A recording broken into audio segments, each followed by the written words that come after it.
Finally আজকে বাঁকটা রাতের বেলাতেই ready করে ফেললাম। সো হ্যালো এভরিওয়ান, আমি সুদীপ। আমার এই ছোট্ট ব্লগে তোমাদেরকে 2 কেজি ভালোবাসা। এখন যেহেতু মাঠে চাষের কাজ চলছে, তাই দিনের বেলা সময় না হওয়ায় রাতের বেলা সবার সময় হয়েছিল। তাই সবাই মিলে বাঁকটাকে ছুলে রেডি করব বলে জল থেকে বাঁকটাকে তুলে আনি। তারপর উপর থেকে পুরোপুরি বাঁকটাকে ফিনিশিং দিতে থাকি। আর বাঁকটা একটু বাঁকা লাগছিল, তাই সেটাকেও ছুলে সোজা করে দিই।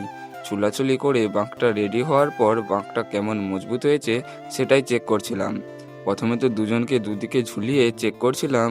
ঠিকঠাক ঝুলাও যাচ্ছিল না, আর ঠিকঠাকভাবে বোঝাও যাচ্ছিল না যে কেমন হয়েছে। তাই দুদিকে দুটো জলের ড্রাম বেঁধে চেক করে দেখলাম, সবই ঠিকঠাক ছিল। এরপর বাঁকটাতে হলুদ তেল মাখিয়ে রোদে দিয়ে শুকিয়ে নিতে হবে। আর তোমরা দেখছি ভিডিওতে অনেকেই কমেন্ট করছো, কিন্তু তোমরা কোন জায়গা থেকে ভিডিওটা দেখছো, মানে তোমাদের বাড়িটা কোথায় সেটা আর কমেন্ট করছো না। আমি তো দেখতে চাই আমার ভিডিওগুলো কত দূর পর্যন্ত পৌঁছায়।